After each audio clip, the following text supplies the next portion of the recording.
The Senate will come to order. I ask everyone present to please rise and repeat with me the Pledge of Allegiance.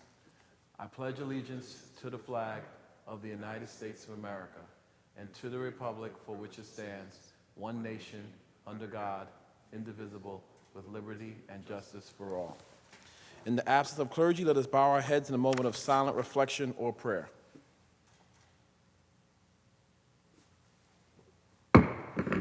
Reading of the Journal. In Senate, Wednesday, April 1st, 2020, the Senate met pursuant to adjournment. The Journal of Tuesday, March 31st, 2020 was read and approved. On motion, Senate adjourned. Without objection, the Journal stands approved as read. Presentation of petitions, messages from the Assembly, messages from the Governor, reports of standing committees, reports of select committees, communications and reports from state officers, motions and resolutions. Senator Janoris. Good morning, Mr. President. We will start today's work with an immediate meeting of the Finance Committee in room 332. There will be an immediate meeting of the Finance Committee in room 332. The Senate stands at ease. The Senate stands at ease.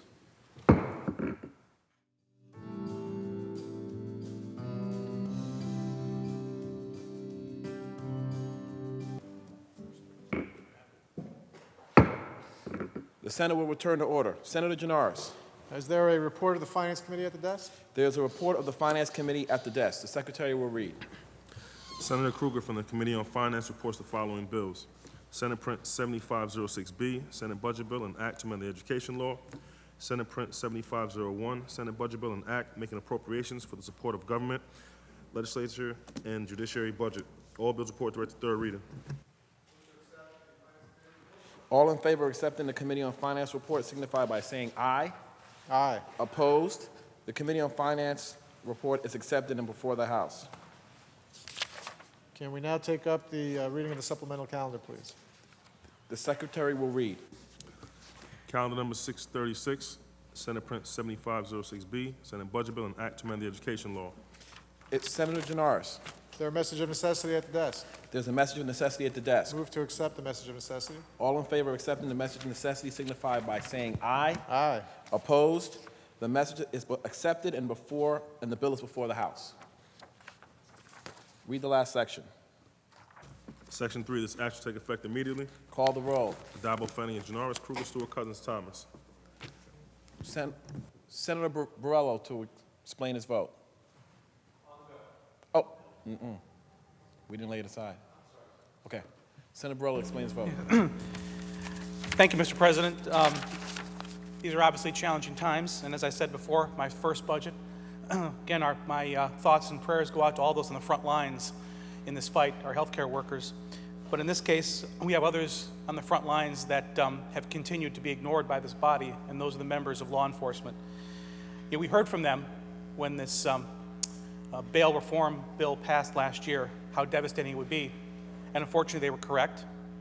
And now, under the same process of the budget, hidden away and not discussed, not with law enforcement, not on a wide scale, we're seeing the same sledgehammer that destroyed our judicial system try to be used again to fix it. And that's just not how it should work. The fallout was a major increase in crime, and we heard in the hearings that we held what the fixes should be. First and foremost, judicial discretion, which is not in here. You cut open a gushing wound in our judicial system that has impacted victims of crime and the people on the front lines of law enforcement, and you've handed them a Band-Aid now to try and fix it. It's simply not enough, and it should be done in an open process outside the budget so we can discuss it openly and let the people decide what's best for the judicial system of New York State. So as a result of that and many other reasons, I'll be voting no. Thank you, Mr. President.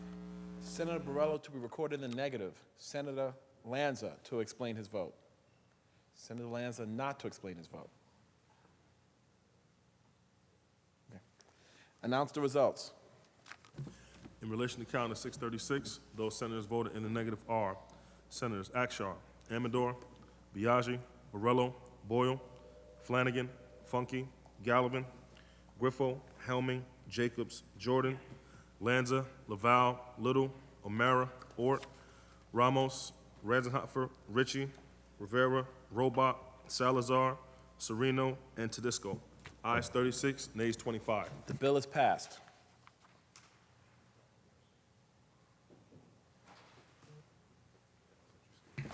Calendar number 637, Senate Print 7501, Senate Budget Bill and Act making appropriations for the support of government.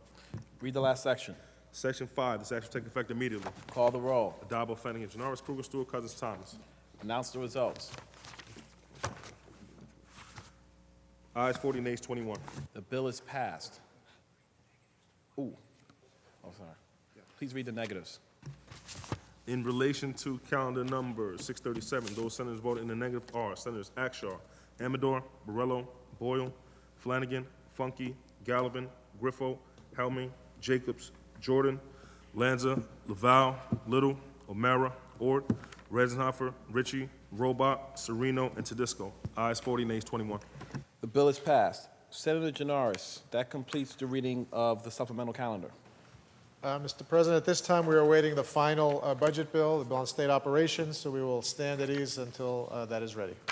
The Senate will stand at ease.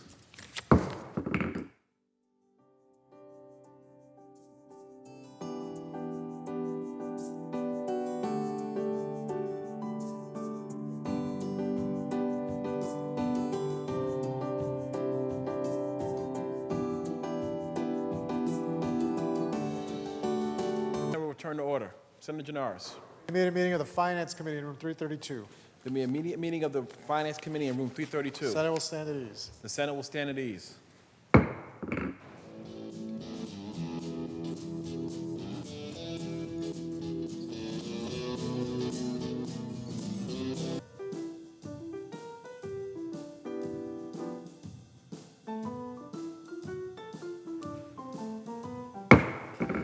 The Senate will return to order. Senator Janoris. Is there a report of the Finance Committee at the desk? There's a report of the Finance Committee at the desk. The Secretary will read. Senator Kruger from the Committee on Finance supports the following bill. Senate Print 7500C, Senate Budget Bill and Act making appropriations for the support of government. All bills report direct to third reading. Move to accept the Finance Committee report. All in favor of accepting the Committee on Finance report signify by saying aye. Aye. Opposed? The Committee on Finance report is accepted and before the House. And we now take up the reading of the supplemental calendar. The Secretary will read. Calendar number 638, Senate Print 7500C, Senate Budget Bill and Act making appropriations for the support of government. Senator Janoris. Is there a message of necessity at the desk? There is a message of necessity at the Move desk. to accept the message of necessity. All in favor of accepting the message of necessity signify by saying aye. Aye. Opposed? The message is accepted and the bill is before the House. The Secretary will read. Section 5, this act will take effect immediately. Read the last section. Section 5, this act will take effect immediately.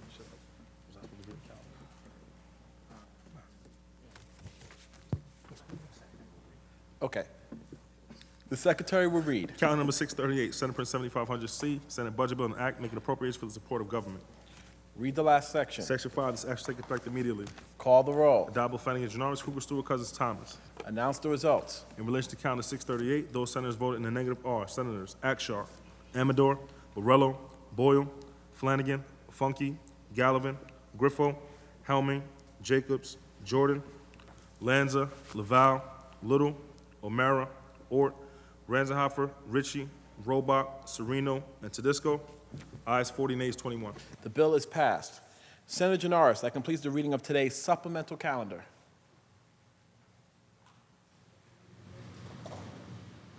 Mr. President, at this time, can you recognize Senator Flanagan for remarks? Senator Flanagan for remarks. Thank you, Mr. President. Thank you to Senator Janoris, Senator Kruger, Senator Lanza, and Senator Stewart Cousins. Been thinking a lot throughout the morning, and I was talking with Senator Lanza before we came in. You know, there were times I would come up here on a Sunday night and come over to the Capitol, and there was a tranquility and a serenity, in part because it was night and no one was really here. And I got a chance to walk around and reflect, truly reflect, on how magnificent this building is and this place. So today, there's a calmness, but it's not serene. and it's not really tranquil.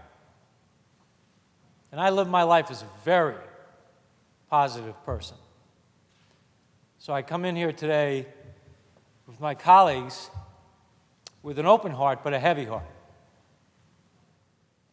And I just think about how incredibly important the work that we do is. So I want to say thank you at large for the opportunity to be part of this august body. I want to say thank you to everyone who's here, properly spaced I might add, but we are doing the people's business. So I say thank you to everyone, God bless all of you, and that includes every single person who is in and around the halls of this chamber and this Capitol. Because this place still has to operate. And thank God we have the people that we do to take care of us. But you know what? This is about the human experience. And however one approaches their life and seeks good in others and for others, I would, from the bottom of my heart, ask that people find time to contemplate and to think well of Senator Jim Seward. Senator Seward tested positive.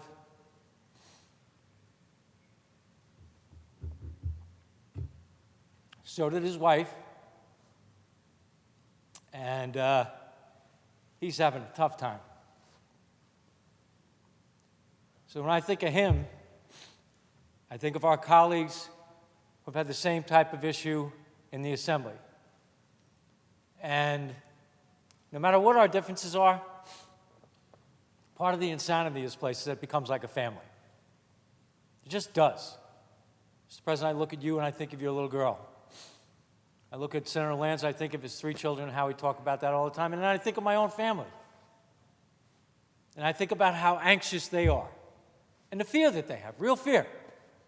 The nervousness, the anxiety. When less than a month ago, people were starting to pay attention, but nowhere near the way they are now. I look at my colleague and friend, Senator Gianaris. A couple of weeks ago, he and I had a debate.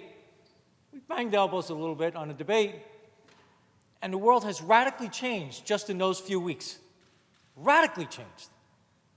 And nowhere has it changed more significantly than in the state of New York. I have been blessed to have 3 children. And my daughter, who is the apple of my eye, is an actress.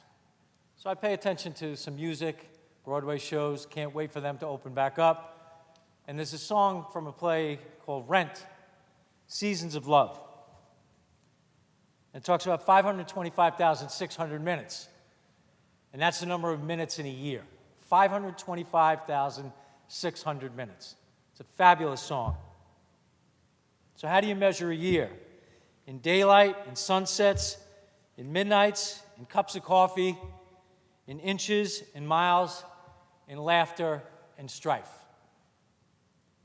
And now we measure it in life and death in a way that I don't think any one of us could have predicted. I look at our majority leader. She's trying to do everything humanly possible within her power to do the right thing. And yet the scope of what she's looking at is unalterably changed from St. Patrick's Day forward. So now I think of a wide variety of groups: our first responders, our EMT, our police, our doctors, our nurses, our volunteers, people who drop everything. And one of my hospital CEOs gave me a good description, talking about nurses in particular. They're like, yeah, they run it. They don't walk it. They run it. And thank God we have people that do that. We are all immeasurably blessed because of that. And I think of basic things too. We're all eating. You know, we all get to go to the food store and things like that. Somebody's out there doing the work so that we can do our jobs. And yet people are walking around nervous. and it's understandable.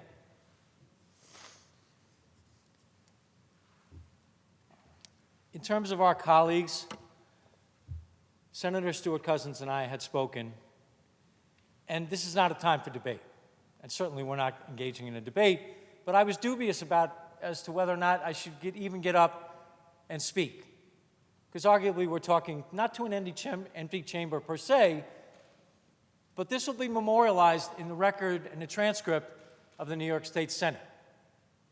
And my colleagues, out of deference to the process and to the leader and to the majority, we didn't engage in debate. Maybe a really little bit. But in reality, I'm standing before you as a representative of our conference. So when I see our new colleague, Senator Borrello, get up and offer heartfelt comments, I know where he's coming from. When I hear Senator Amador talk about what it means to be a business person, I understand where he's coming from. And I could speak to every single person in our conference as to their qualities, as to their temperament, as to their disposition, and to the gut-wrenching feeling that each and every one of us have. I know I feel.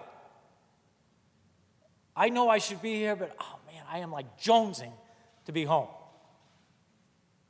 And I also know I have to be incredibly careful when I get that opportunity to go home. Senator Gianaris and I were talking about our mothers, right? Senator Lanza, we were talking about his father. You want to go and knock on that door, run and give that big hug? You can't do it. So we have to do it metaphorically. We have to find some way to continue the human existence and make people feel good about where we are. Yesterday, we got the daily update. And Morgan, who works right here, has helped us out.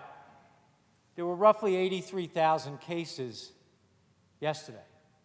Now there's over 92,000. Yesterday, there were 1,941 deaths in the state of New York. This morning's report was 2,373. 24 hours. That's the difference we've seen. So when we get involved in the discussions on this budget, I want to make a few brief comments as to approach. I respect very deeply the work of my colleagues in the majority and their efforts to bring forth the blueprint for New York as they see it, working with the Assembly and working with the governor. Our conference would have taken a slightly different tact. I think we would have been more focused on let's handle what is before us, the public health crisis, the pandemic, and leave a lot of other things that are worthy of consideration, but at a different time and under different circumstances. Simple things. Public financing of campaigns. I don't think the public is worried about that right now. I really don't. Banning polystyrene may be a laudable goal, but frankly, that's the stuff that everyone's using to get takeout food right now. Things like that. I actually have been a strong supporter of prevailing wage for working men and women. I just don't know that or think that this is the right time given the gravity of what we're facing in our economy.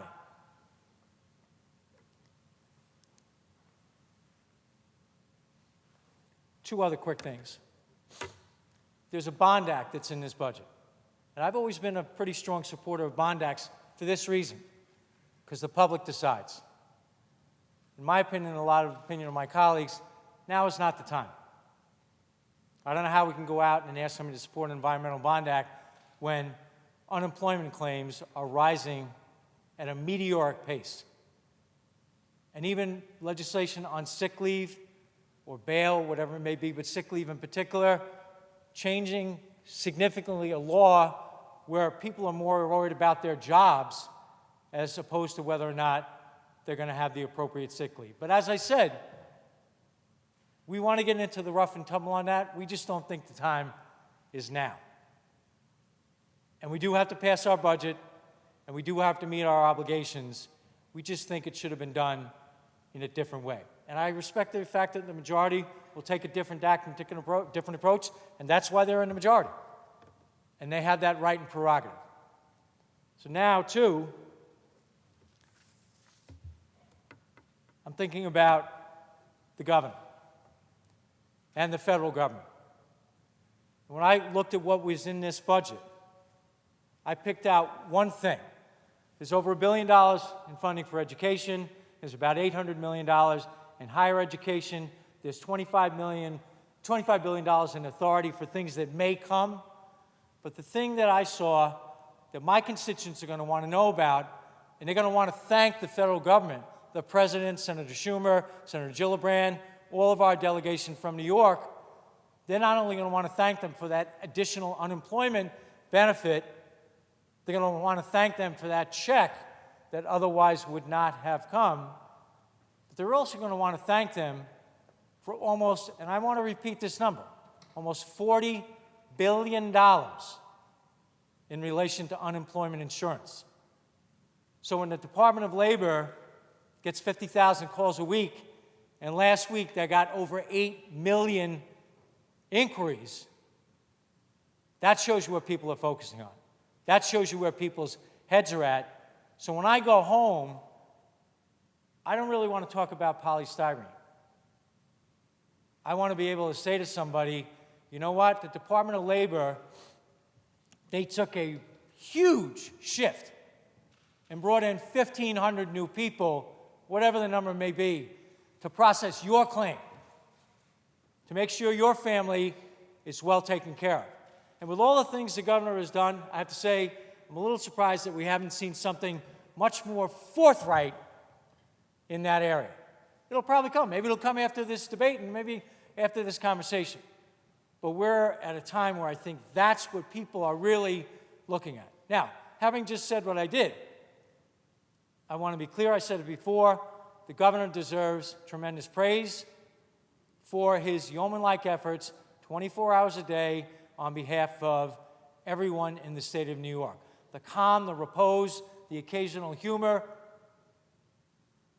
and making people feel better, trying to make people feel better, giving them a sense of purpose, giving them a sense of hope, showing them accomplishments, showing how many more people have gotten tested, showing how many more people are getting better.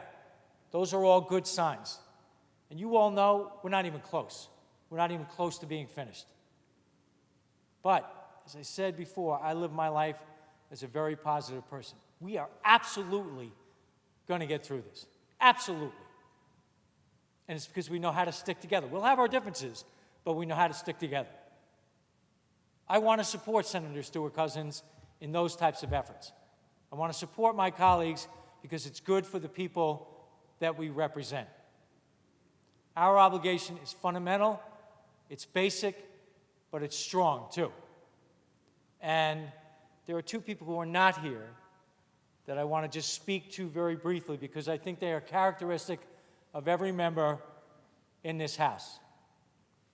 Senator LaValle sits right there, 44 years in the Senate, the Dean of the Senate. I looked at his chair the other day, it's got tattered edges. That's based on his longevity. Senator Montgomery is not here today, but she's the Dean of your conference and the longest serving member in your conference. They represent what is good about every member in this chamber. Their longevity, their service, their passion, their dedication, and their devotion, and God knows they will be missed. And it's kind of weird because Senator Borrello came in, right? Newest member. If anyone had ever said, this is what your first budget's going to be like, he probably wouldn't have signed his oath of office. But he's here. And I've never seen anything like this. And I never thought, my God, today, being the closure of the budget, that every one of us, this may be our last day here for session. I mean, I hope not. I don't. But if that's what it is, that's what it is. But I know we're meeting our obligation today. So as I said, with humility and respect, we would have taken a different tack. I know there's good things in here to help people. I'm not going to dismiss that. But there are things that should have been debated outside of the budget. And there will be time for those things. So, again, I am honored and privileged to be standing here.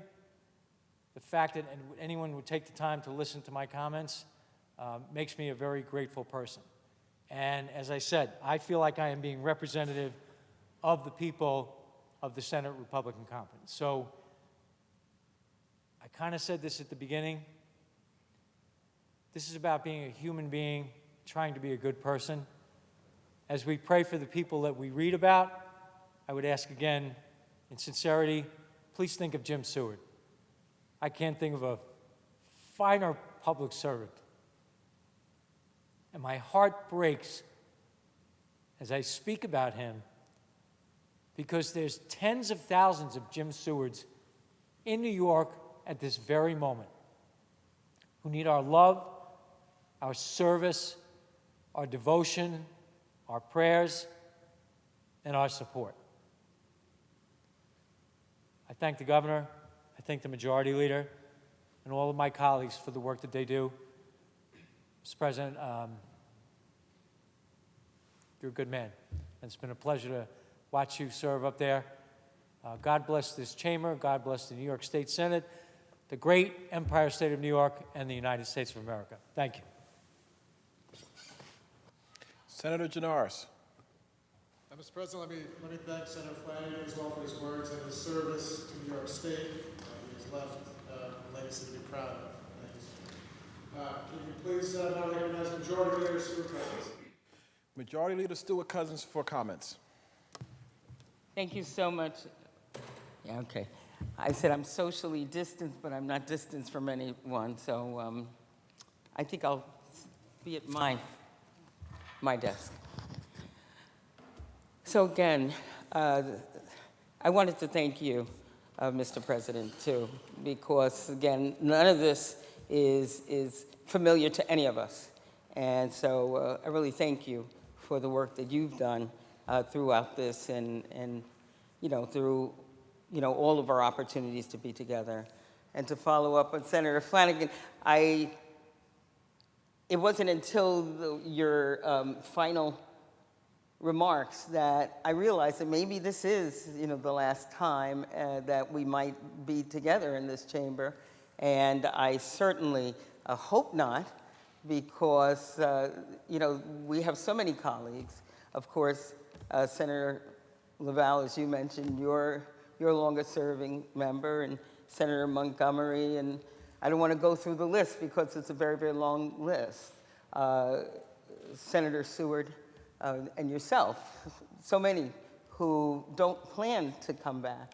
And so I hope this is not the last time we get a chance, but I will say it's certainly been a privilege to serve in this body with public servants like you and certainly all of my colleagues, and I know that all of us join you in prayers for Senator Seward and for his recovery, and reminds us all that nothing is promised, and we have to value, as you said, the opportunities that we have, not only to be together here, but to serve the people of New York. So again, we all pray for Senator Seward.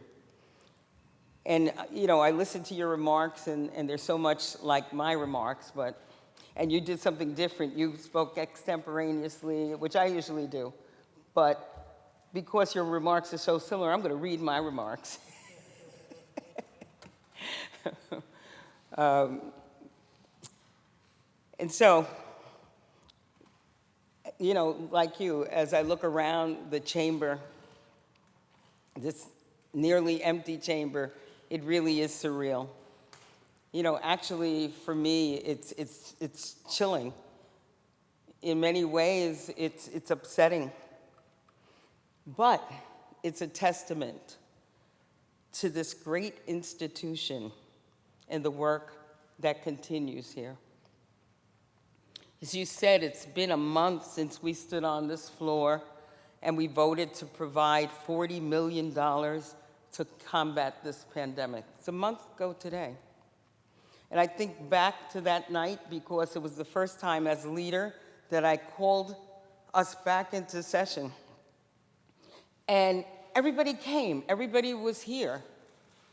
And so there was a sense of urgency that we all had.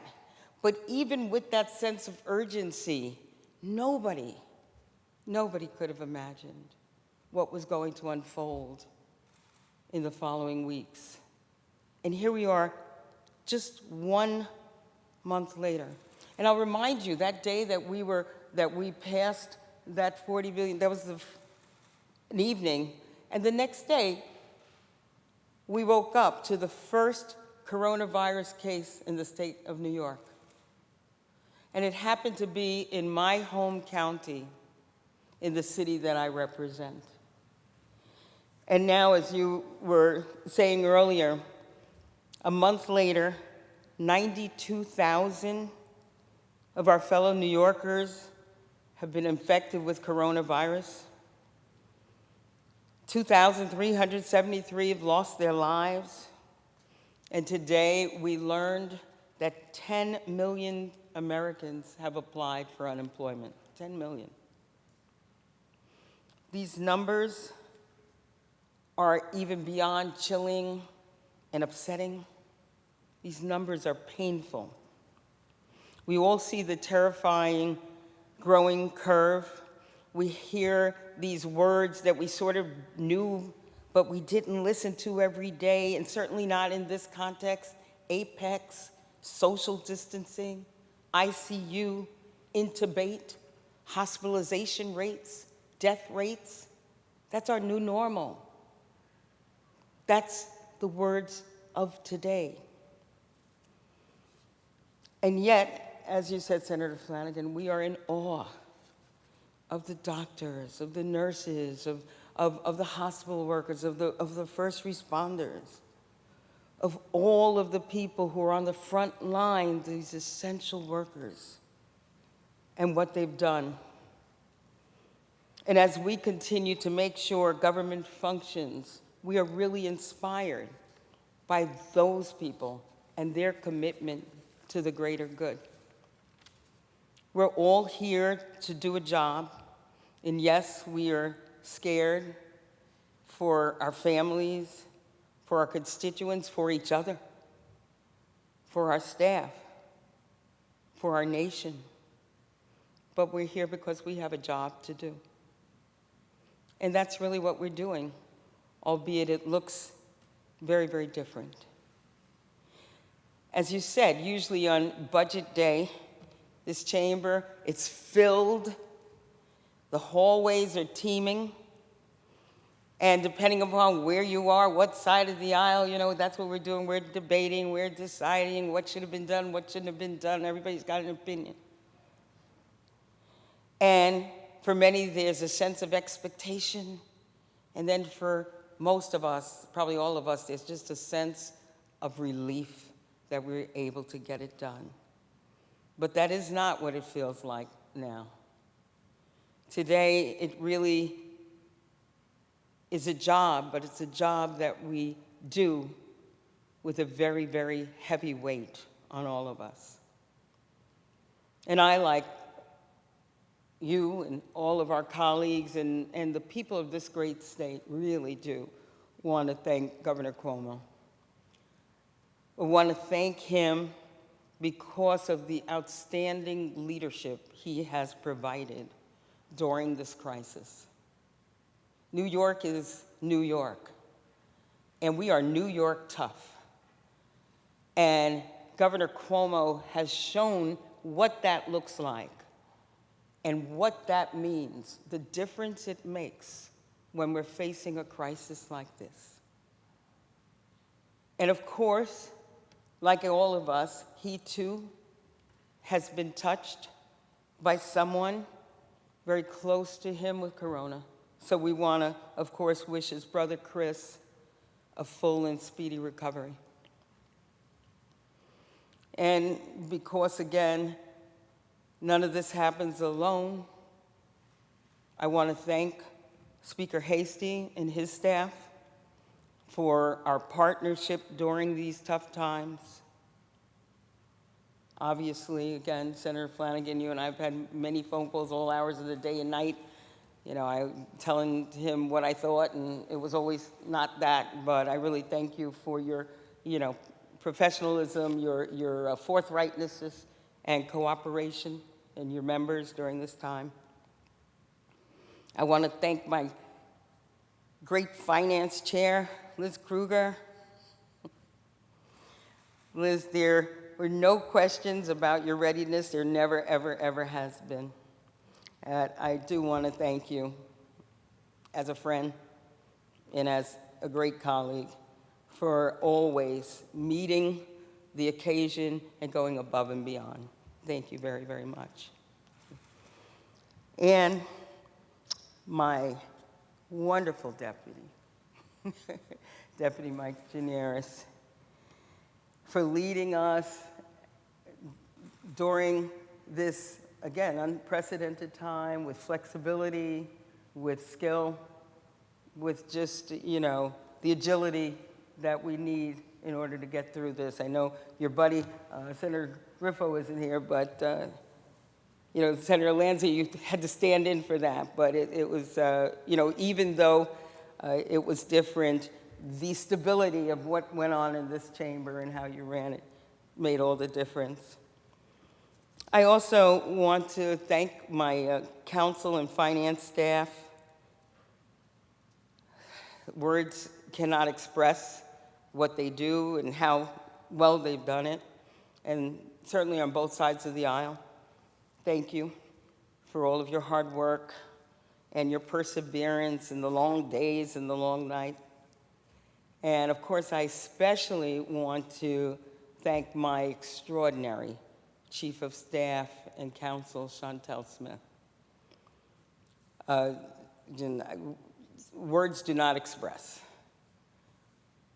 And not only Chantel, but in these past few days to really push the ball forward with her, her deputy, Eric Katz. I want to thank my hardworking finance secretary, Todd Sherman, my communications director, Mike Murphy, and my entire team for making this look a lot easier than it's been. And I also want to thank the Secretary of the Senate, Ali Paulino, for not only making sure all this worked, but also our remote access, creating the opportunities for us to conduct our business. Thank you.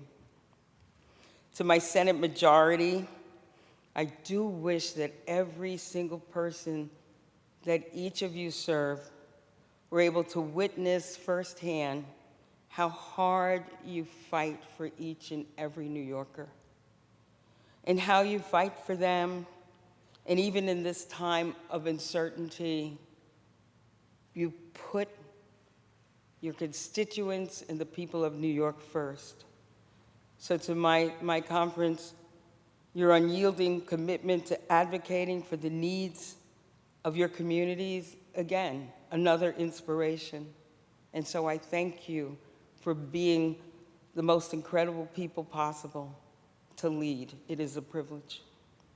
And of course, to all the members, all my colleagues in the chamber, again, who persevered in these extremely tough times. I appreciate every single one of you. Obviously, we disagree what we should have done, how we could have done it, doesn't matter. At the end of the day, we understand why we're here. I think despite all the back and forth, we can all agree that the budget that we are passing is not the budget any of us had hoped to pass at the beginning of this session. It's not even the budget we envisioned a month ago. Our state's financial situation has been thrust into true economic crisis, and I know everyone understands that. On a normal budget day, I would go through the document. I would highlight all the victories and all the great things we were able to do and to accomplish by marshaling our own resources. But again, this was not a normal budget. And yes, even in the crisis, however, we did manage to achieve victories for the people of New York. We held the line on education funding in the face of unprecedented revenue loss. And in that context and beyond, it's already been said, but I do want to give a special thank you to Senator Schumer for all of his help, and help especially provided during this crisis, where he was able to direct billions of dollars to state and local government, things that hadn't happened before. And you listed the unemployment insurance that Senator Schumer and Gillibrand and our congressional delegation brought to us. We were able also to protect funding for our healthcare system, for our most vulnerable citizens in the face of a global pandemic. We were able to help small businesses. We stood up for farmers. We've helped stock food banks. We provided resources to those New Yorkers facing an uncertain future. We provided protection and resources for our first responders, and we continue to improve public safety.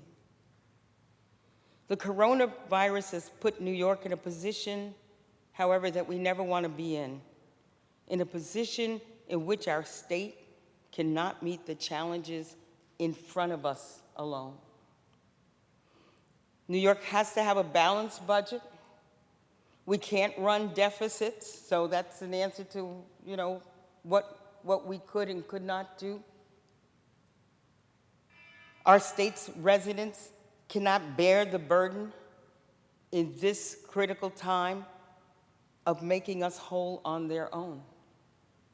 So as I thank our senators, Senator Schumer and Senator Gillibrand and our congressional delegation for the unprecedented infusion of funding that they fought so hard for, I must also say that we need more, and we need it quickly. We stand ready to help you and do whatever it takes to make the case for this great state. But however, it's also important to note that when this crisis passes, and it will pass, that we as leaders of this state need to take a hard look at how we got here. The coronavirus amplified our fiscal challenges beyond a scope we could ever have imagined, but it did not create those challenges. When we get to the other side of this, we need to challenge our assumptions about how we fund our government and who in our state bears that burden. We need to continue to look to how we fund our schools. We need to look at how we prioritize our spending and why our health system, especially programs for our poorest residents who cannot afford quality health care on their own, get hit the hardest whenever a crisis arises. We need to have a serious conversation about shared sacrifices and make sure that everyone is paying their fair share towards creating a sustainable economy that can thrive in good times and withstand bad times. But in the meantime, all of us and all New Yorkers need to rise together to meet this pandemic head-on. On an individual level, that means what we've talked about: social distancing, washing our hands, checking in on our loved ones who find themselves alone or struggling.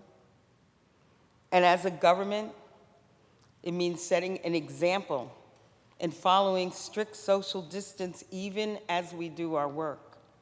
It means standing here in a nearly empty chamber. It means passing a responsible, balanced budget that empowers those working so hard to defeat this virus and, as much as possible, blunts the impact of the financial instability all of our families are currently facing. So that's what we're doing today as we pass this budget. It's not the budget we wanted to pass, but it's the budget we needed to pass to keep New York moving, to secure our foundation, and to help to lead our state, our great state, through this crisis. Thank you, Mr. President. Senator Janoris. Mr. President, allow me just to give a word of thanks to a great majority leader, Ms. Julie Cousins. She's not only a historic figure in this chamber, but I'd like to say that she is the, no offense to the other former majority leaders who might be in the room, but is the best majority leader ever served in this chamber, and she has proven it these last several weeks, taking on unprecedented burden of guiding the Senate through this difficult time. And also, let me just add to the 56 of our colleagues who are not in the room with us right now. Thanks to them as well. This is a group of people that is used to a slap on the back and a shake of the hand, and had to learn how to get by without that, and how to govern without being physically all together in this room. We've all learned how to use Zoom and other technologies to get us to this point, and I'm sure it won't be the last time. So thank you to all my colleagues as well for their diligence and their flexibility in getting us to this point. With that, Mr. President, is there any further business at the desk? There is no further business at the desk. I move to adjourn, subject to the call of the temporary president, with intervening days being legislative days. On motion, the Senate stands adjourned, subject to the call of the temporary president, intervening days being legislative days.